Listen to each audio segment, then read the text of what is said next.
खूप खूप शुभेच्छा. वेलकम. आसिफ याला विनंती करतोय आपण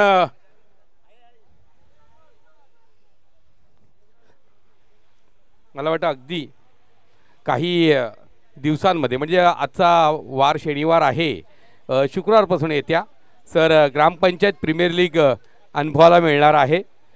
पडघे, बोरिवली, तलवली या 3 गावांची मर्यादित ती प्रीमियर लीग असेल आणि ऑक्शन अगदी परवा आम्ही पूर्ण केलं. जबरदस्त अशा पद्धतीनं ऑक्शनला सुद्धा प्रतिसाद खूप सुंदर मिळाला. खेळाडू निवडत असताना चुरस पाहायला मिळाली. याच्यानंतर लगेचच सरस्वती खालिंगच्या मैदानावरती लाभ येथील स्पर्धा येते. त्याच वेळेस आपण पाहतोय की टोलनाका मैदानावरती ग्रामपंचायत प्रीमियर लीग असेल आणि भादाणे ग्रामपंचायत प्रीमियर लीग सुद्धा आपण भादाण्याच्या मैदानावर अनुभवणार आहोत. म्हणजे पुढच्या आठवड्यात 3 स्पर्धा एकाच वेळेस अय्यर सर अनुभवाला मिळणार आहेत.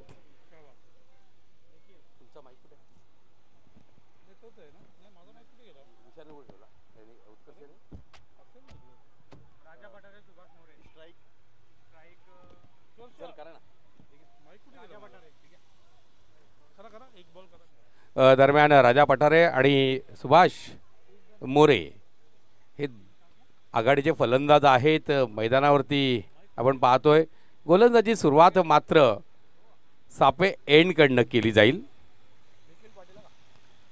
निखिल पाटील गोलंदाज, वेगवान मारा करणारा. मला समालोचन कक्षामध्ये खूप आज आनंद होतोय की माझ्या एका बाजूला आपण पाहतोय आमचे मार्गदर्शक गुरुवर्य, मराठीचे अतिशय उत्कृष्ट बुलंद आवाज, महाराष्ट्र ज्यांच्या आवाजानं मंत्रमुग्ध. दरम्यान निखिलचा पहिला चेंडू सुभाषसाठी अतिशय सुरेख सुंदर खोलवर टप्प्याचा हा चेंडू होता. वाईड यॉर्कर चेंडू. कुठेतरी विचार करावा लागला सुभाषला आणि हा चेंडू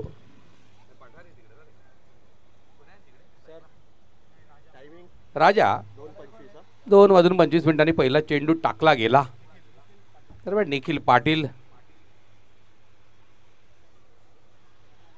पुढचा चेंडू सुरेख चेंडू. जणू काही पहिल्याच चेंडूचे ॲक्शन रिप्ले. मात्र हा चेंडू थोडासा आपण पाहतोय खेळाडूच्या पुढे पडतोय आणि बाहेरच्या बाजूला कट होतो. अय्यर सर पहिले 2 चेंडू निर्धाव पाहायला मिळत आहेत. ज्या पद्धतीने गोलंदाजी होते लाजवाब.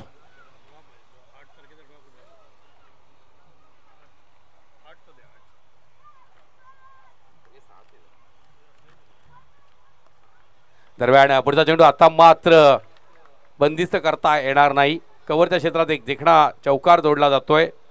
चौकारानं स्वतःच्या आणि संघाच्या डावाला आकार दिला जातोय. बिनबाद 4 धावा धावफलकावरती.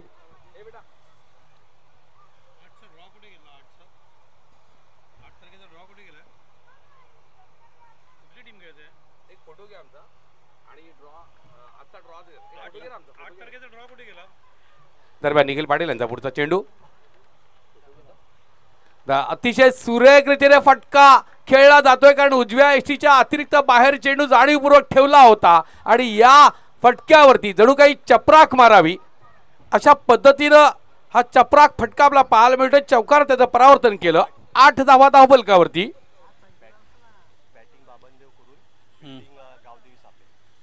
बॅटिंग बाबनदेव करून संघाने नाणेफेकी गमावली आणि फलंदाजी करतोय. आणि दुसऱ्या बाजूला आपण पाहतोय गावदेवी सापे संघ.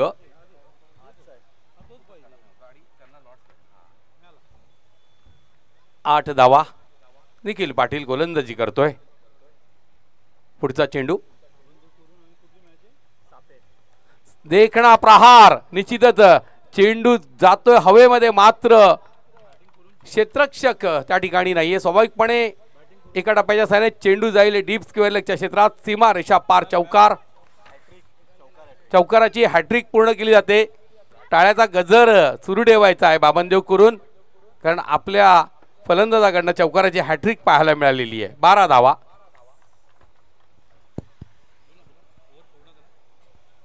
निखिल पाटील पहिले 2 चेंडू आपण निर्धाव पाहिले. नानू पाटील साहेब यांचं या ठिकाणी आगमन झालं. आपलं मनपूर्वक स्वागत. दरम्यान पुढचा चेंडू खोलवर टप्प्याचा चेंडू एक्स्ट्रा कव्हरच्या क्षेत्रामध्ये अतिशय दर्शनीय फटका जोडला जातोय. सलग 4 चौकार, पहिले 2 चेंडू निर्धाव, त्याच्यानंतर पुढच्या 4 चेंडूंमध्ये 4 चौकार आणि त्या जोरावर 16 धावा. बारी बारी सबकी बारी, कभी गेंदबाज की बारी तो कभी बल्लेबाज की बारी, लेकिन मैं कहूंगा सरपंच चषक 2025 सापे का सबसे भारी. बरोबर आहे, अगदी बरोबर आहे. सबसे भारी. राजा सकाळी सुद्धा अशीच बॅटिंग. पहिला जो चौकार आजच्या दिवसातला आपण पाहिला त्याच्याच बॅटमधून आला होता. Magnificent batting. याच्या अगोदर महेंद्रच्या माध्यमातून 5 षटकार आपण पाहिले होते. आता राजाच्या माध्यमातून हे 4 चौकार बघायला मिळते. आपल्या भारतीय संघात संदीप पाटील जे आपले 1983च्या विश्वकपच्या स्क्वॉडमध्ये होते, त्याने इथं इंग्लंडच्या गोलंदाजाला असा धुतला होता अशाच पद्धतीने. आणि तशाच पद्धतीने राजा क्रिकेट एन्जॉय करत असताना सरपंच चषकचं स्टँडर्ड वाढवत असताना ॲज अ बॅट्समॅन संघाच्या धावसंख्येला नेऊन ठेवले. सरळ पहिला षटकार 16 धावा कुठून काढलेत गणेश? मला एक या ठिकाणी प्रश्न तुम्हाला विचारायचा वाटतोय की ज्या पद्धतीने संदीप पाटील यांचे अनेक चाहते होते, तसा एक खेळाडू आहे जो महाराष्ट्राचा होता, विशेष करून मला वाटतं डहाणू किंवा चिंचवडचा असावा, मात्र त्याच्या वेळेस संधी नाही मिळाली किंवा IPL त्यावेळेस नव्हतं. त्याचा परिणाम अनेक खेळाडू हे दबले गेले, ज्याच्यामध्ये अमोल मुजुमदार हे नाव आपल्याला घेता येईल. राहुल द्रविड भारतामध्ये भारतीय संघाचे खेळत होते आणि आधारस्तंभ होते, त्यामुळे अमोल मुजुमदारला त्याची चुणूक दाखवता आली नाही. तसंच राजेश सुतार असं एक नाव आहे चिंचणीचे. यस, डहाणू चिंचणीचे. तर त्याच्याविषयी ऐकायला आम्हाला तुमच्याकडनं आवडेल. नाही, मुंबईचे अत्यंत आघाडीचे फलंदाज भारतरत्न सचिन रमेश तेंडुलकर यांचा लाडका प्लेयर. त्याच दरम्यान पुढचा चेंडू पडतोय, चेंडू फुलटॉस आहे, लॉफ करण्याचा प्रयत्न यावेळेला बघतोय आपण. चेंडू ऑन साईडला जातोय, त्या ठिकाणी मिड विकेटला कव्हर करेपर्यंत 2 धावा पूर्ण करतील असं चित्र दिसतंय या ठिकाणी. नाही, राजेश सुतार वन ऑफ द, म्हणजे त्याला एक वीरेंद्र सेवाग असं म्हटलं तर चालेल, कारण लक्षात घ्यायला पाहिजे की राजू भारत न खेळण्याचं मुख्य कारण राहुल द्रविड किंवा वीरेंद्र सेवाग हे नव्हतं. याचं मुख्य कारण होतं चेन्नईची झालेली घटना. ज्यावेळेला राजू फिल्डिंग करत होता त्यावेळेला त्याला अँकर इंजुरी झाली आणि त्या अँकर इंजुरीमुळे तो जरा 7-8 महिने त्याला पुन्हा क्रिकेटमध्ये येता नाही आलं. चेंडू बॅटन पॅडच्या मध्ये चेंडूला लॉफ करण्याचा प्रयत्न. मात्र राजेशनी मुंबईला खूप रिप्रेझेंट केलं ॲज अ रणजीपटू. अत्यंत आक्रमक फलंदाज, म्हणजे ऑस्ट्रेलियाला धाम धुतला होता मुंबई ऑस्ट्रेलियाच्या मॅचमध्ये. आणि भारतरत्न सचिन रमेश तेंडुलकरला राजूबरोबर नेहमी स्टार्ट करायला ओपनिंगला नेहमी आवडायचं अशा पद्धतीचा खेळाडू. चिंचणीचा ममसा, त्याचे गुरु होते ममसा सर, यांनी त्याला घडवलं होतं. चिंचणी डहाणूचा खेळाडू जो निवड समितीचा चेअरमॅन पण होता मुंबईच्या सिलेक्शन कमिटीचा रणजीचा, आणि दैसर डहाणू क्रिकेट संघटनेचा तो उपाध्यक्ष आहे, आणि आम्ही सुद्धा कमिटीचे कार्यकारी सदस्य आहोत. चेंडू बॅटन पॅडच्या मध्ये लॉफ करण्याचा प्रयत्न, चेंडू ट्रॅव्हल होते, पुन्हा एकदा मिड विकेट विभागामध्ये पुन्हा एकदा 2 धावा पूर्ण होतील. दोघे एकाच लेनमध्ये धावत होते. बॅट्समॅनने कसं वेगवेगळ्या लेनमध्ये धावायला पाहिजे. समोरासमोर जर तुम्ही धावत आलात तर कदाचित तुम्ही पडू शकता, हे लक्ष असणं आवश्यक आहे. आणि असं म्हणतात की ज्या वेळेला पहिली धाव आपण पूर्ण करतो तेव्हाच म्हणायला पाहिजे कम फॉर 2, आणि त्यावेळेला वेगाने आपल्याला वेग वाढवता येतो आणि त्या पद्धतीने 2 धावा पूर्ण करता येतात. धावसंख्या सरकते ते 20 या धावसंख्येवर, चांगली 21 या धावसंख्येवर चांगली सुरुवात या ठिकाणी करत असताना चेंडू गॅपमध्ये खेळलेत. पुन्हा एकदा चेंडू चौकाराकडे चालला आहे सीमारेषेच्या, मात्र फिल्डर आहेत त्या ठिकाणी कव्हर करेपर्यंत 2 धावा पूर्ण होतील असं वाटतंय. याच 2 धावा पूर्ण होतात आणि धावसंख्या सरकते आता 23 वर.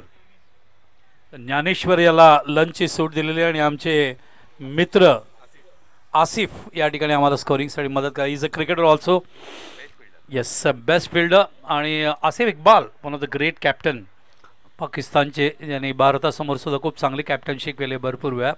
तेच आसिफ आमचे दुसरे या परिसरातले या ठिकाणी स्कोरिंग करत असताना. बॉलर आहेत आमचे आतिश. आउटसाईड द ऑप्शनचा चेंडू खेचून काढलाय ऑन साईडला, लॉंग ऑनला जाते चेंडू, आणि पुन्हा एकदा 2 धावा. म्हणजे दोन्ही फलंदाज भरपूर वॉर्मअप झालं आहे, भरपूर जॉगिंग झालं आहे त्यांचं, त्यामुळे ब्लड सर्क्युलेशन खूप चांगलं झालं असेल या ठिकाणी. खरंच कौतुक करायला पाहिजे. धावसंख्या पोचली आहे तर आपण बघतोय 25 या धावसंख्येवर. राजा यांनी आतापर्यंत 4 चौकार आणि 3 वेळा डबल्स काढलेत, म्हणजे एकंदरीत पाहिले तर त्याच्या धावा आहेत 22 आणि सुभाषने 3 धावा काढलेत आणि संघाची धावसंख्या झाली 25. चांगली पार्टनरशिप दोघांमध्ये.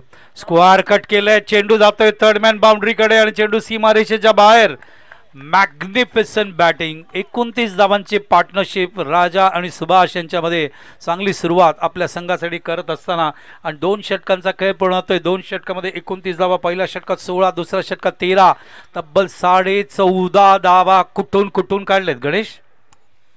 अप्रतिम फलंदाजी, म्हणजे जसे चेंडू आहेत ना सर तसाच खेळ पाहायला मिळाला. काही वेळेस राजाकडनं आपण पाहिलं थोडासा अतताईपणा झाला, म्हणजे काही चेंडू वाईडही मिळू शकले असते, मात्र त्याही चेंडूला त्याने चांगले फटके खेळले आणि त्याच्यावरती धावा जोडल्या. विशेष करून सुभाषचं कौतुक करावं लागेल की इथे 2-2 धावा अनेक वेळा त्यांनी पळून पूर्ण केलेल्या आहेत. म्हणजे चित्त्याची चपळाई, हरडाचा वेग यांचा मेळ साधत या ठिकाणी 29 धावांमध्ये मौलिक असते. जसे चौकार आपल्याला पाहायला मिळतात तशाच दुहेरी धावाही पाहायला मिळत आहेत. हो नक्कीच नक्कीच, कारण या वेळेला आपण बघतोय थोडंसं प्रमोशन त्या ठिकाणी सुभाष मोरेला देण्यात आलं आहे. ते लवकर आलेत बॅटिंगला. मागच्या वेळेला थोडं 2 डाऊनला आले होते, मात्र यावेळेला लवकर आल्यामुळे या दोघांमध्ये 29 धावांचे पार्टनरशिप पहिल्याच 2 षटकामध्ये अतिशय सुंदर पद्धतीने. या 29 धावामधले सुभाषचे किती आहे धावा बघूया. सुभाषचे धावा आहेत ते 3 आणि 26 धावा आहेत ते राजाचे, यांनी जाम कुठलेले आहेत या ठिकाणी. सकाळच्या पहिल्या सामन्यात सुद्धा त्यांनी खूप चांगली बॅटिंग या ठिकाणी केली होती. सेकंड राऊंडचे मॅच सुरू झालेत. गावदेवी सापे या ठिकाणी बघायचं कुठल्या पद्धतीने बाबनदेव कुरुंद बॅटिंग लाईनअप त्यांची खूप स्ट्रॉंग आहे. अतिशय चांगले बॅट्समॅन आहेत आणि विनर्स आहेत, मॅच विनर्स आहेत, लढावृत्तीचे खेळाडू आहेत. मागच्या वेळेचा सामन्यामध्ये त्यांनी जी बॅटिंग केली ते मी विसरणार नाही. खूप वेगवान फलंदाजी करतात आणि दाबांची गती जी आपण बघतोय 14.5ची गती या ठिकाणी ठेवली आहे. तर बंटी स्पोर्ट्स बोरिवली आणि तसंच आम्ही या ठिकाणी जयदीप मदन विकी स्पोर्ट्स कुकसे या दोन्ही कॅप्टन टॉससाठी यायचं आहे. बॅकफूटला थांबलेत, लॉफ करायचा प्रयत्न. पॉवर प्लेमध्ये तर धावा कुठल्या 16, यावेळेला अजून धावा कुठल्याचे प्रयत्न करत आहेत. 2 धावा. अत्यंत चांगली गोष्ट ही आहे की सुभाष आणि तसंच राजा रनिंग बिटवीन द विकेट खूप वेगवान असल्यामुळे मात्र 1-2च धावा पूर्ण होतील. फलंदाज बाद आहे, पंचांचा बोटवरती येते. तर 2 धावा भरपूर वेळा 2-2 धावा त्यांनी कव्हर केलेत. ही अत्यंत महत्त्वाची गोष्ट आहे. आणि धावसंख्या पोहोचली ती मैदानावरती 31 वर आणि एक पहिला फलंदाज त्यांचा बाद होतोय तो म्हणजे राजा. जो धावांचा वेग वाढवता तोच मैदानावरती बाद होतोय. नवा फलंदाज येतोय मात्र बाबू वैभव पाटील. त्याच्या नावात वैभव आहे आणि फलंदाजी करत असतो तेव्हा धावांचा वैभव तो आपल्या संघाला देत असतो. नक्कीच मागच्या सामन्यात वैभवने 31 धावा, 8 चेंडूमध्ये 31 धावा कुठल्या होत्या. वैभवचा रेकॉर्ड आहे as far age sarpanch assess concern. खूप चांगली बॅटिंग केली होती. 400च्या बॅटिंग ॲव्हरेजने बॅटिंग केली होती. वैभवला मॅन ऑफ द मॅचचं सुद्धा पारितोषिक मिळालं होतं. यावेळेला थोडेसे चेंजेस त्यांनी केले आहेत, कारण मागच्या वेळेला वैभव आणि निवृत्तीने खूप चांगली पार्टनरशिप केली होती. खूप चांगल्या पद्धतीने दोघांनी धावांचा वेग प्रचंड वाढवला होता. आणि यावेळेला आपण पाहिलं सुभाष आणि राजूने चांगला पाया 31 धावांचा दिला आहे. त्यावेळेला वैभव उतरतोय आणि याच वैभवने सकाळी 8 चेंडूमध्ये तब्बल 31 धावा कुठे असताना 3 षटकार आणि 2 चौकार मारले होते. तोच वैभव मैदानावरती. नाही, राजेश सुतारचा अजून एक गोष्ट मी सांगतो की वेगवान शतक करणं म्हणजे कमी चेंडूमध्ये धावा करणं, समोरचे जे टॉप लेवलचे बॉलर्स आहेत त्यांची पिसं काढणं, हे राजेशची खास ओळख आहे राजेश सुतारची. आज त्यांचे चिरंजीवसुद्धा मुंबईसाठी खेळतात. त्यांचं नाव आहे चिन्मय राजेश सुतार. आणखी एक गोष्ट महत्त्वाची मला विचारायची आहे की मुंबई क्रिकेटचा आपण जर विचार केला तर जी फलंदाजांची खाण आहे म्हणून मुंबई क्रिकेटला पाहिलं जातं. दरम्यान आपण जाणार आहोत सामन्याकडे. पुढचा चेंडू एक चांगला मोठा फटका खेळण्याचा प्रयत्न, फटका फसलेला आहे आणि इथे झेल धरतीला दान केला जातो. निसा झेल दान होत नाही सर, तर 2 धावाही जोडल्या जात आहेत. 2 धावेच्या जोरावरती 33 धावा धावफलकावरती झळकल्या जात आहेत. कांगा साखळी ही खेळायला हवी असं संदीप पाटील यांनी सुद्धा एका स्तंभामध्ये द्वारकानाथ संजागिरी यांनी वर्णन केलेलं होतं. कांगा साखळीपासून कुठेतरी मुंबईचे क्रिकेटपटू दूर झाले आणि त्याचा परिणाम खरंच मुंबईच्या क्रिकेटवर झाला आहे का सर? झाला आहे काही प्रमाणात, पण त्याचं एक मुख्य कारण अजून एक आहे लक्षात घ्यायला पाहिजे की चेंडू बॅट अँड पॅडच्या मध्ये या ठिकाणी पडत असताना टॉप लेवलला ऑन साईडला उचलायचा प्रयत्न, टॉप एजला लागून चेंडू फ्लाय होतोय. एक भारतरत्न सचिन रमेश तेंडुलकर एक वाक्य खूप छान बोलला होता. मला म्हणाला, सर आपल्याला जर भारतीय संघात एक का 8-8 खेळाडू आपल्या भारतीय संघात मुंबईचे असायचे, जर संख्या वाढवायची असेल तर आपल्याला सातत्याने रणजी करंडक जिंकायला पाहिजे. ते मुंबई रणजी करंडक मागच्या काही वर्षांमध्ये जर पाहिलं तर आपण तसा परफॉर्मन्स देऊ शकलो नाही आहे. ते परफॉर्मन्स परत आणणं अत्यंत आवश्यक आहे. मुंबई क्रिकेटची पंढरी म्हणून भारताची ओळखली जाते, त्यामुळे मोठ्या प्रमाणात मुंबईचे खेळाडू भारतीय संघात दिसायचे असेल तर रणजी जिंकायला पाहिजे. बोला. निश्चितच एक चांगला फटका आपला पाहायला मिळतोय. दरम्यान या ठिकाणी आदरणीय सन्माननीय आमणे पडागावचे अतिथी आदरणीय अशोकजी पाटील साहेब यांचं या ठिकाणी आगमन झालंय. त्यांच्या सोबतीला आपण सन्माननीय अतिथी तुषार गायकर आणि गुरु म्हात्रे साहेब या मंडळींचंही आगमन झालंय. दरम्यान बोर्डचा चेंडू पाहतो, एक चांगला चेंडू, सुरेख चेंडू, मात्र एसटी रशियानं चुकी घडली आहे सर आणि एक धाव बाईकच्या रूपात मिळते. काश्मीरच्या समोर परिस्थिती धावसंख्या सांगूया. धावसंख्या झाली मैदानावरती ती 36 धावा झालेत. एकंदरीत षटका पण बघतोय मैदानावरती 3 पूर्ण झाले का नाही, तिसरं सुरू आहे. नाही, रणजी करंडकडे खूप गंभीरपणे बघणं अत्यंत आवश्यक आहे. चांगल्या अपकमिंग यंगस्टर्सना देणं. आता बॉलिंग कोच जो आहे तो संतोष सक्सेनाला अपॉइंट केलं त्या लोकांनी मँड्रा कुर्ला कॉम्प्लेक्समध्ये इंडोर अकॅडमीमध्ये. पुढचा चेंडू यावेळेला बॅट अँड पॅडच्या मध्ये चेंडू लॉफ करण्याचा प्रयत्न, चेंडू डीपमध्ये जातोय. बघायचा चेंडू सीमा रेषेच्या बाहेर, 6 धावांसाठी बिग हिट. मला वाटतं 3 षटकांच्या डाव समाप्त होईल आणि 42 धावा धावफलकावरती झळकल्या जात आहेत. संदेश नाही, चांगले 3 षटकांचे सामने ते करूनला माहिती होतं आणि त्यामुळे त्यांनी ते बॅटिंग लाईनअप थोडंसं चेंज केलं. सुभाषला लवकर पाठवलं, राजा तर अटॅकिंग बॅट्समॅन आहेच, आणि त्यांनी नंतर वैभवला पाठवलं. 42 मध्ये 14ची सरासरी. मागच्या वेळेला याच संघाने अत्यंत जबरदस्त धावा कुठत असताना 74ची धावसंख्या टार्गेट दिलं होतं. यावेळेला आपण बघतोय त्याने 42 धावा करून 43चं टार्गेट या ठिकाणी दिलेलं आहे. ते गावदेवी सापे या संघाला 3 षटकामध्ये 14.25च्या रूपाने. Over to Ganesh Gaikwad. धन्यवाद सर. आपण नाणेफेकीकडे जाणार आहोत. या ठिकाणी नाणेफेकी होणार आहे. एका बाजूला बंटी स्पोर्ट बोरिवली संघ, दुसऱ्या बाजूला असेल तो जैम विकी स्पोर्ट कुकसे. सन्मान्य अतिथी अशोकदादांना विनंती करेन त्यांच्या सोबतीला अशोक पाटील खांडवळ, पोलीस पाटील अशी प्रतिमा आहे. दुसऱ्या बाजूला आपण पाहतोय सरपंच, तर बंटी स्पोर्ट आणि जेम स्पोर्ट्स विकी स्पोर्ट्स कुकसे सरपंच, आणि त्याप्रमाणे निर्णय येतोय. आपण अनिल पाटील साहेब यांच्या सौजन्यानं, मला वाटतं राजेश पाटील साहेब यांच्या सौजन्यानं शीतपेय आहे ते प्रदान करणार आहोत. मी मान्यवर विनंती करतोय, बंटी स्पोर्ट बोरिवली संघाच्या कर्णधाराला आपण शीतपेय देणार आहात. खूप सुंदर अशी स्पर्धेचं आयोजन आपल्याला पाहायला मिळतंय. 3 षटकांचा डाव आहे. नाणेफेकी तर जिंकलीच, निर्णय काय घेणार? फिल्डिंग करू. क्षेत्ररक्षण निर्णय घेतला. समोर जैम बंटी आपण जर पाहिलं तर विकी स्पोर्ट कुकसे संघ आहे, तर काही मानसिक दबाव असणार आहे. नाही, दबाव तर काय नाही, आम्ही फ्री माइंडमध्ये खेळणार आहे. यस, तर आपला नैसर्गिक खेळ मैदानावरती दाखवणार आहात आणि तुल्यबळ लढतीची जी अपेक्षा आहे त्याची पूर्तता आम्हाला पाहायला मिळेल. हो नक्कीच, मॅच खूप चांगली होईल. नाणेफेकी जिंकली असते तर काय करणार होतास? बॅटिंग आणि बॅटिंग करायची. किती धावा जोडण्याचे उद्दिष्ट ठेवले? 50+. 50पेक्षा अधिक धावा जोडण्याचं उद्दिष्ट असते. रोमहर्षक सामन्याची अपेक्षा, कारण दोन्ही संघ शेजारील आहेत. मला वाटतं एकाच ग्रामपंचायतीतील दोन्ही संघ आहेत. तर दोघांना खूप खूप शुभेच्छा देतो आहे. आणि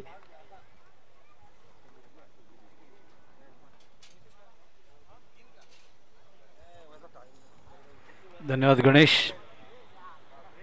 43 टू विन. 43 धावा जिंकायला दिलेले आहेत या ठिकाणी कुरुंद या संघाने, सापे या संघाला, गावदेवी सापे. आमची जी वाणी आज आम्ही या ठिकाणी धावतं ऐकवतोय ती श्रीकृष्णाच्या चरणी आणि गावदेवीच्या चरणी. सापे गावातील सरपंच चषक म्हणूनच ही स्पर्धा आपण या ठिकाणी बघतोय. निलेश पाटील, जे निलेश देसले साहेब माजी सरपंच आहेत, क्रिकेटचे चाहते आहेत, क्रिकेटचे प्रेमी. आणि सर आपण जर पाहिलं ना तर लाईव्ह प्रक्षेपण अतिशय सुरेखरीतीने त्यांच्या माध्यमातून आपल्याला पाहायला मिळतं. आणि भिवंडी क्रिकेटचा जर शहरी क्रिकेटचा विचार केला तर त्यांचा स्वतःचा संघ बंटी स्पोर्ट हा सुद्धा शहरी गटामध्ये खेळताना आम्ही अनेक वर्ष त्यांना पाहिलेला आहे. 43 टू विन. 18 चेंडू 43 धावा या ठिकाणी सापे संघाला करायचे आहेत.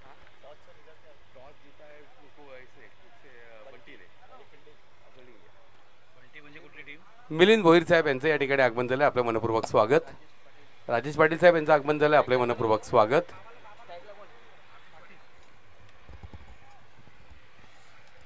दरम्यान पहिल्या चेंडूला सुरुवात होते सर. निश्चितच पहिला चेंडू दोन्ही संघाकडनं आपल्याला निर्धाव पाहायला मिळतोय. याही पूर्वी 2 चेंडू आपण निर्धाव पाहिलं. ते धनंजय या ठिकाणी गोलंदाजी करतो आहे आणि पहिलाच चेंडू आपल्याला निर्धाव पाहायला मिळतोय. बंटी याचंही या ठिकाणी आगमन झालंय, आपले मनपूर्वक स्वागत आहे. दरम्यान धनंजय अनुभवी खेळाडू आहे, TDCचा कर्मचारी आहे, मात्र आज आपण पाहतोय सेकंड सॅटर्डे. दरम्यान पुढचा चेंडू सुरेख गोलंदाजी उजव्या एसटीच्या जाणीवपूर्वक आपण पाहतोय बाहेर चेंडू ठेवला जातो. आणि काल आम्ही पाहिलं ना सर, तर जेव्हा जेव्हा सापे एंडकडनं गोलंदाजी होत होती तेव्हा तेव्हा चांगल्या पद्धतीची गोलंदाजी आम्हाला पाहायला मिळाली, पण वाशेरे एंडकडनं मात्र गोलंदाजाला इथे कुठेतरी आघात देण्यात फलंदाज यशस्वी ठरतात. नक्कीच नक्कीच. बाबनदेव कुरुंदची सगळ्यात मजबूत बाजू त्यांची बॉलिंग आहे. इनसाइड आउट खेळलेत, चेंडू जातो डीपमध्ये, एक्स्ट्रा कव्हरला क्षेत्ररक्षक चेस करतात, चेंडू सीमा रेषेच्या बाहेर. 4 धावा.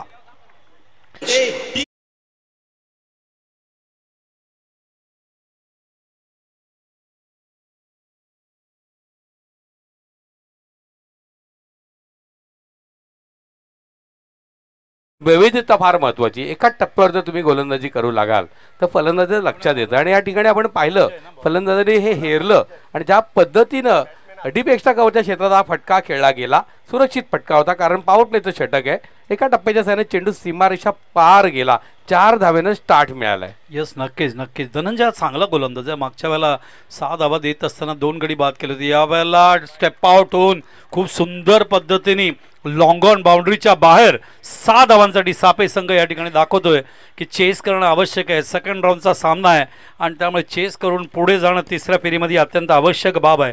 आणि त्या पद्धतीने बॅटिंग होत असताना अतिशय चांगली फलंदाजी आतिश याच्या बॅटमधून फटका येत असताना आतिश पाटीलला कौतुक करावं सर. पुढे सरसावला अगदी पहिला पण ना, तर 2 पावलं तो पुढे आला आणि ज्या पद्धतीने त्याने फटका खेळलेला आहे वाडी शिलाँगच्या क्षेत्रामध्ये दर्शनी षटकार पाहायला मिळाला. नक्कीच फलंदाज तोच असतो जो लाईन अँड लेंथ ओळखतो रिलीज ऑफ द डिलिव्हरीच्या वेळेला, आणि तेच करतं बघा. आतिश पुन्हा एकदा पुढे डॉमिनेट करायचा प्रयत्न या ठिकाणी धनंजयवरती आपण बघतोय, त्यामुळे बीट होत असताना, कारण चेंडू पडल्यानंतर थोडंसं लेट स्विंग होतोय.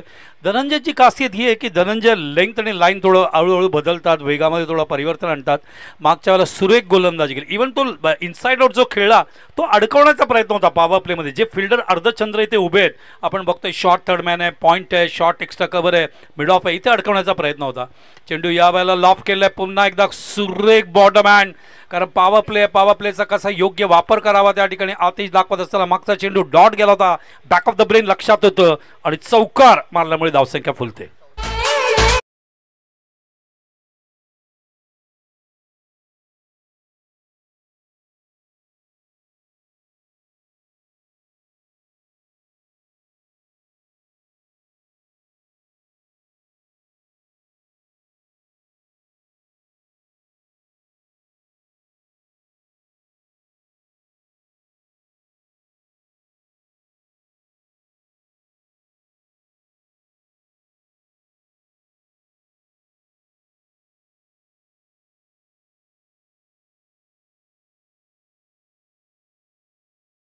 बघा इथे एक मॅच आहे. आता ती मॅचचा तुम्ही टॉस केलेली आहे ऑलरेडी. बंटी स्पोर्ट्स बोरिवली आणि तसंच JM म्हणजे जयदीप मदन विकी स्पोर्ट्स कुकसे, आणि यांच्यामध्ये 6 मॅच म्हणजे 6 मॅच सेमीफायनल धरून 6 मॅच आहेत. आणि त्यामुळे हे सगळे सामने आपल्याला फास्ट खेळला पाहिजे. टीम मीटिंग शक्यतोवर घेऊ नका, कारण तुमचं आधीच ठरलेलं असतं, कारण 3 ओव्हरची मॅच आहे, तुमचे गेम स्ट्रॅटेजी असतात. मात्र त्यांना चिंता अशी वाढली की नेहमी जे आहेत धनंजय ते कुरूंच्या माध्यमातून 6 किंवा 7 दिवा मॅक्झिमम 8 धावा देतात. यावेळेला धनंजयनी थोडे जास्त धावा दिलेत, म्हणून ती टीम मीटिंग घेतली. निश्चितच या ठिकाणी मंचावरती मिलिंद भोईर साहेब नायब तहसीलदार आहेत, त्यांचं आगमन झालंय. निलेश देसले साहेब यांचं आगमन झालंय. बंटीसुद्धा आलेला आहे. मात्र मिलिंद भोईर साहेब हे इथे उपस्थित होणं म्हणजे जे क्रिकेट दर्शक प्रेक्षक असतील, जे काही मुलं विद्यार्थी असतील, ते जर तुम्ही आनंद घेत असाल तर या पद्धतीनं आपण मिलिंद भोईर साहेब यांचा आदर्श ठेवायला हवा, कारण ते नायब तहसीलदार झालेले आहेत. आपल्याकडनं सुद्धा मराठी मुलं, विशेष करून आपल्या स्थानिक मुलं ही तहसीलदार, त्याचप्रमाणे आपण CO IAS अधिकारी होण्यासाठी प्रयत्न करणं गरजेचं आहे, कारण क्रिकेटच्या जोडीला शिक्षणही तेवढंच महत्त्वाचं आहे. खूप खूप महत्त्वाचं आहे, खूप महत्त्वाचं आहे. आणि IAS IPSC तुम्ही चर्चा केली या ठिकाणी आवश्यक आहे. डिप्लोमॅटिकली ब्युरोक्रॅट्स तुम्हाला व्हायचं असेल तर त्या पद्धतीने तुम्ही शिकलं पाहिजे, त्या पद्धतीने महत्त्वाकांक्षा असायला पाहिजे आणि त्या पद्धतीने मराठी मुलांनी पुढे यायलाच पाहिजे. मराठी मुलांनी IAS व्हायलाच पाहिजे, IPS व्हायलाच पाहिजे मोठ्या प्रमाणात. आपल्या मुलांना आपल्या मुलगा असेल मुलगी असेल त्या पद्धतीने त्यांचं जे आवडतं क्षेत्र आहे, ज्या क्षेत्रात त्यांना क्रांती करायची आहे, ज्या क्षेत्रात त्यांना करिअर करायचं आहे, त्याचा वाव आपण घरातून दिला तर मुलं खूप पुढे जातात.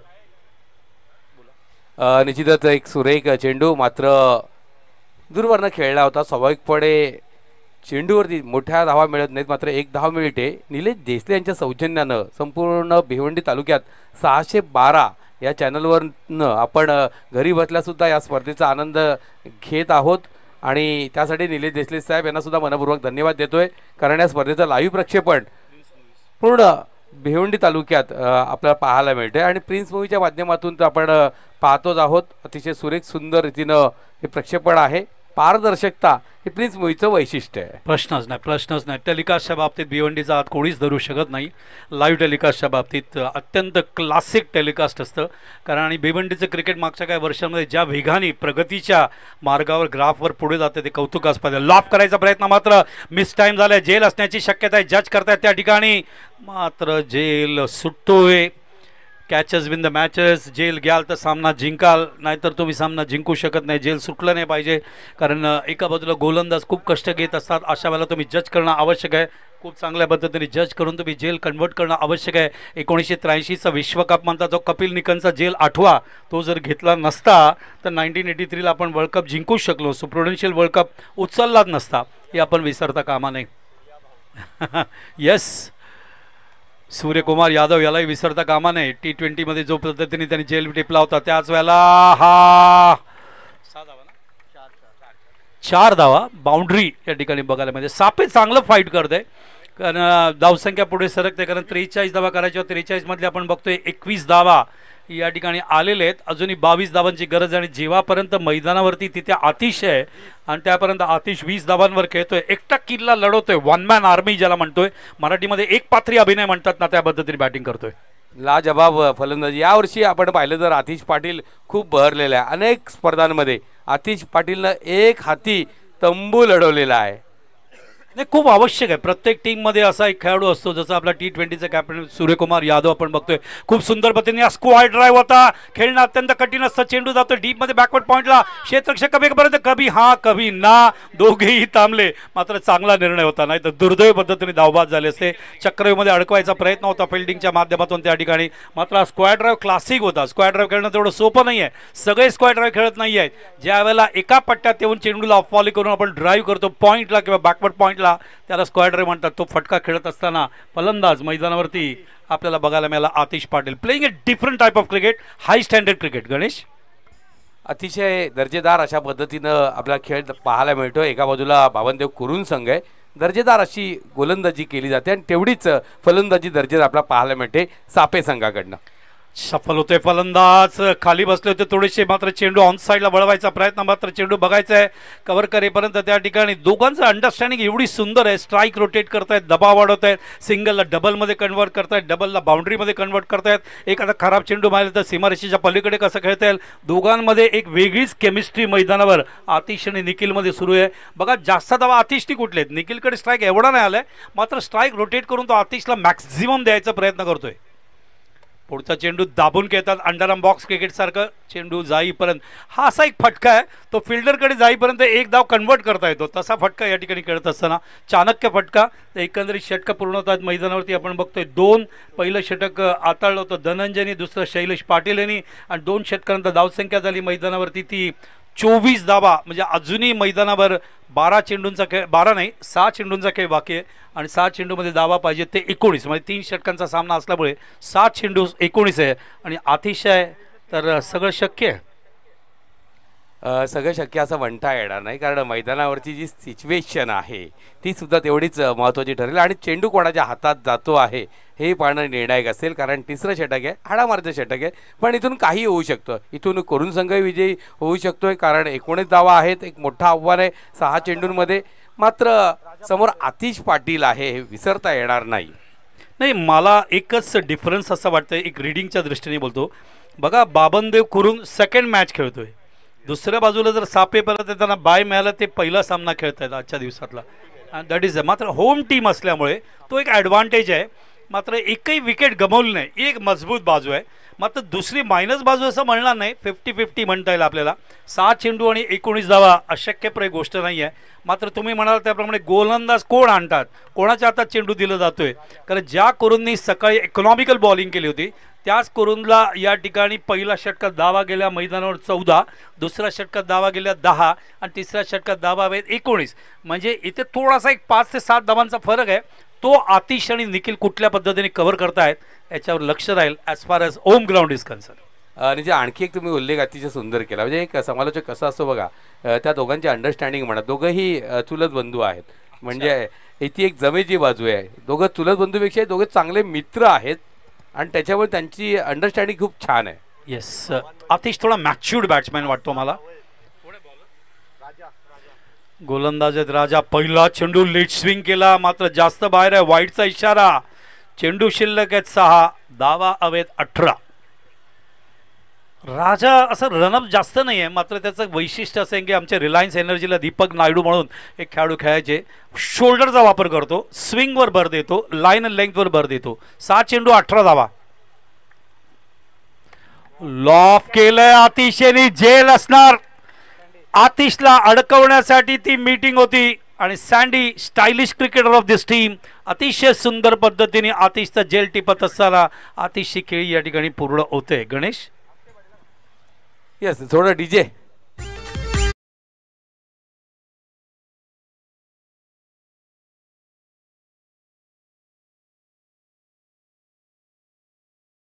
मोठा झटका, मोठा मासा जाळ्यात अचूक अडकला गेला. सँडीने ते चुकी केली नाही, उशिरा स्टार्ट घेतला होता सँडीनं. मला वाटलं जणू काही हा चेंडू फक्त अडवण्याचा प्रयत्न करेल, पण त्यांनी चेंडू न अडवता ते झेल घेण्याचा प्रयत्न केला, त्यात यशस्वी झाला. सरपंच चषक 2025 अनिल गणेश कांगणे साहेब, जे ग्रामपंचायत अधिकारी आहेत, ग्रामपंचायत सापे यांच्याकडून बेस्ट बॅट्समनसाठी सप्रेम भेट आलेली आहे. कूलर आहे तो बेस्ट बॅट्समनला आहे आणि कांगणे साहेबांचं या ठिकाणी आगमन होतंय. सरपंच चषक 2025 आपलं मनपूर्वक स्वागत स्वागत स्वागत. दरम्यान डाव्या यष्टीवरती चेंडू भिरकावून दिला. अक्षय पाटील खूप दिवसांनी मैदानामध्ये प्रविष्ट, मात्र आल्या आल्या घमसान करतो आहे, एक मॅक्झिमम जोडतोय, आपल्या संघाला आश्वासित करतोय, मैं हूं ना.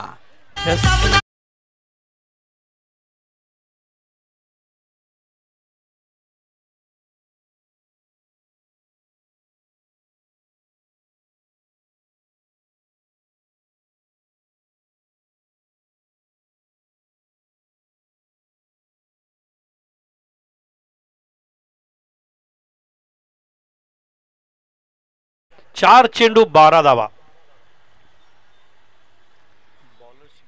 बॉल कुठल्या कंपनीचे? निवियाचे चेंडू वापरण्यात आलेले, ग्रीन कलरचे. लॉंग टेनिससाठी सुद्धा हे चेंडू वापरले जातात. Maria Sharapova, Steffi Graf, some of the great players. आणि लॉंग टेनिसचे चेंडू आपण या ठिकाणी निवियाचे वापरतोय, ज्याचा आत्तापर्यंत सकाळपासून जे रीड करतोय चांगला चेंडू असं म्हणायला हरकत नाही. हे काळ MRIचा होता गणेश, तुम्ही खेळत होतात, मी खेळत होतो, संतोष आपण सगळे खेळत होतो. तो काळ वेगळा होता आणि त्याच्यामध्ये बॉलरला खूप स्कोप होता, बॅट्समॅनला एवढा स्कोप नव्हता. मात्र आता बॉलरला खूप पडते असं म्हणायला हरकत नाही. पहिले 3 षटकांमध्ये त्यावेळेस चौकार आणि षटकार मारणं फार अवघड असायचं, कारण वाईट चेंडू असायचे आणि त्याची फर फार उशिरा उतरत असायची. Yes yes, MRI no doubt. चेंडू या विभागामध्ये प्रचंड क्रांती झाले. ISPL मध्ये जिथे तुम्ही पाहिलं ISPL tap ball, 50-50 challenging score, हा सगळं आता एक वेगवेगळे प्रयोग केले जात आहेत आणि ISPL 2 एन्जॉय करताय तुम्ही. 15 फेब्रुवारीपर्यंत ISPL चालेल, त्याचा आनंद लुटा. तुमचे भावेश पवार खूप चांगला परफॉर्मन्स दाखवत आहेत ISPL 2च्या माध्यमातून. सज्ज होतोय गोलंदाज. ओ, लेट स्विंग आहे, जास्त बाहेर गेलाय. पंच एक्झॅक्टली कुठे कलेक्ट केला ते पंच बघतायत या ठिकाणी. खूप चांगले पंचांची भूमिका या ठिकाणी. त्यामुळे चेंडू शिल्लक आहे 4 आणि धावा हवेत 11. राजा मॅच्युर्ड आहेत, अष्टपैलू आहेत, मात्र कधी कधी जास्त स्विंगच्या गडबडीमध्ये ते लाईन विसरून जातात. यावेळेला पुन्हा एकदा ती चूक. 4 चेंडू आणि धावा हवेत 15 नाही 10. 4 चेंडू 10 धावेचं समीकरण. आणि जर इथून एक षटकार एक चौकार मारला तर ओमकारकडनं 1000 रुपयाचा पारितोषिक आहे. ओ आता लाईन बरोबर होती, खाली बसले, बॅट्समॅन अटेम्प्ट करायला आले. हीच गोष्ट पंचांनी पाहिली. चेंडू कुठे गॅदर केला ऑप्शनच्या डोक्यावर, ही गोष्ट बघितल्यानंतर पंचांनी तो डॉट ठरवला. तर चेंडू शिल्लक आहेत 3 आणि धावा हवेत 10. 3 चेंडू 10 धावांची गरज. स्ट्राईकवर अक्षय, ज्याने एक षटकार ऑलरेडी मारला या षटकात. बॅकफुटला थांबले, मात्र थोडा मिस टाइम झालाय. चेंडू खेळायचा होता ऑन साईडला, फ्लाय झाला टॉप एजला लागून गल्लीमध्ये आणि त्या ठिकाणी कव्हर करेपर्यंत 1 धाव. तर चेंडू शिल्लक आहे 2, धावा हवेत 9. कंपल्सरी एका 6ची गरज आहे या चेंडूमध्ये, कारण 2 6 आले तर 12 होतील, 1 6 बाउंड्री आली तर 10 होतील. त्यामुळे चेंडू शिल्लक आहे 2 आणि धावा हवेत 9. मगाशी तुम्ही ज्यावेळेस खेळायला सुरुवात झाली तेव्हाच म्हणाला होतात, आणि हा अनुभव आम्हाला नेहमी आलेला आहे. सापे एंडकडनं जेव्हा गोलंदाजी होते तेव्हा गोलंदाजाला थोडासा ॲडव्हान्टेज मिळतो आणि राजा त्याचा पुरेपूर लाभ उचलतो आहे. नक्कीच नक्कीच, कारण आत्तापर्यंत जरी ते वाईड सोडले ना तर बाकीचे चेंडू बघायचं आहे. शफल झाले फलंदाज, चेंडूला ऑन साईडला लॉफ करायचा प्रयत्न आणि जेल त्या ठिकाणी पकडला जातोय. आणि मी जसं उल्लेख केला की बाबनदेव कुरुंद यांची गोलंदाजी जी बाजू आहे ती अत्यंत मजबूत आहे. आणि यावेळेला हे 3 षटकांचा खेळ असल्यामुळे थोडंसं गणित थोडं बिघडलं आहे, गणित बदललं आहे. आणि त्यामुळे त्या गणित बदलत असताना त्याच्यामध्ये ॲडजस्ट होणं, मोल्ड होणं दोन्ही टीमना थोडंसं कठीण जातं आहे. आणि जसं उल्लेख केला गणेश गायकवाडने की या बाजूने गोलंदाजी होत असताना, कारण आज सकाळपासून मी, गणेश, संतोष सुतार आम्ही सगळे हेच रीड करतोय की सापे साईडनी जेव्हा गोलंदाजी होती तेव्हा मोठे फटके येत नाहीत आणि समोरच्या बाजूने म्हणजे उदाहरणार्थ वाशेरेच्या बाजूने जेव्हा गोलंदाजी होते तेव्हा जास्त मोठे फटके बघायला मिळतात. हा एक फरक आहे सायकोलॉजिकली, कारण दोन्ही बाजूला काय बॅटिंग दिलं जातं, दोन्ही बाजूला बॅटिंग दिलं तर वातावरणाचा जो समतोल आहे तो समतोलपणा आपल्याला राखता येतो. मात्र हवा हा फॅक्टर कुठेतरी आज स्पर्धेवर सुद्धा आपण पाहिलं. दुपारच्या सत्रांतना सर हवा आहे ती पूर्वीच्या दिशेने जास्त वाहायला लागते आणि त्याचा परिणाम मग मात्र एंडकडनं गोलंदाजीच्या क्षेत्रामध्ये होत असतो. शुक्ल पक्ष आहे, एकादशी आहे, पौर्णिमा जवळ येते. आता माघ महिन्यातील अत्यंत महत्त्वाचं शाही स्नान असेल तिकडे कुंभमध्ये, महाकुंभमध्ये, आणि त्यामुळे वातावरणाचा फरक येतो. समुद्राला भरती दुपारी 3 नंतर येतेच, त्याचा फरक पडतोच. आणि हे भगवे झेंडे आता बघा फडकता येते, वाऱ्याने उडता येते या ठिकाणी चांगल्या पद्धतीने. चेंडू शिल्लक आहे 2 नाही 1 आणि धावा हवी आहे मैदानावरती 9. अशक्य ऑन द पेपर. मागच्या चेंडूत विकेट गेल्यामुळे तो फरक पडला. कमबॅक केलंय करून संघाने. ओ आज सामना इथे बघायचा, इट इज अ वाईड. अजूनही 1 चेंडू आहे, 8 धावांची गरज. फलंदाज बाद आहे का बघायचं. येस, पंचांचा बोर्ड वरती गेलाय. येस, पंचांचा बोर्ड वरती गेलाय, वाईड आहे. त्यामुळे 1 चेंडू अजूनही बाकी आहे आणि 8 धावांची गरज आहे. चला पुढच्या बॅट्समॅननी घाई करा जरा. धावत गेलास तरी चालेल, तेवढंच वार्मअप होईल. तुमच्या माहितीसाठी सांगतो गणेश, आमचं प्रशिक्षण अकॅडमी आहे 2. सकाळी मुलं 6:15 येतात, आल्यानंतर पूर्ण मैदानाला 4 चक्कर मारतात आणि 4 चक्कर मारल्यानंतर स्प्रिंट करतात. स्प्रिंट करल्यानंतर व्यायाम करतात आणि त्यांचा जो सूर्योदय होतो तेव्हा नेटमध्ये आतमध्ये जातात. नाही सर, हे फार महत्त्वाचं आहे. मला सांगू इच्छितो की आमच्या इथे बरेच क्रिकेटपटू आपण पाहतोय आणि मध्यावर म्हणजे अगदी एका दुसरं षटक चालू असतानाच क्रॅम्प येण्याचं प्रमाण आहे. त्याला कारण हेच आहे की वॉर्मअप नाही आहे खेळाडूंकडे आणि त्याचा परिणाम त्यांच्या शरीरावरती होतो. नक्कीच नक्कीच. आणि सगळ्या खेळाडूंना नम्र विनंती आहे की ज्या वेळेला तुमची मॅच असते त्याच्या आदल्या दिवशी तुमचं जेवणावर सुद्धा तेवढंच चांगला कंट्रोल असायला पाहिजे. तर सामना इथे संपलेला आहे. 7 धावांनी सामना जिंकलाय. सकाळी कुरुंदांनी जवळजवळ 50च्या पलीकडे धावांनी जिंकला होता आणि आता कुरुंद त्यांची बाजू गोलंदाजी अत्यंत मजबूत आहे. नो डाऊट राजा आहे, सुभाष आहे, वैभव आहे, निवृत्ती आहेत, काय चांगली साईड आहे त्यांची, मस्त बॅटिंगची सुद्धा. मात्र अजूनही सँडीला मी बॅटिंगला उतरताना पाहिलं, तो एक स्टायलिश खेळाडू आहे. मात्र त्यांनी 2nd राऊंड क्रॉस केलं आहे, त्यामुळे ही अत्यंत आनंदाची बाब आहे. पुढची मॅच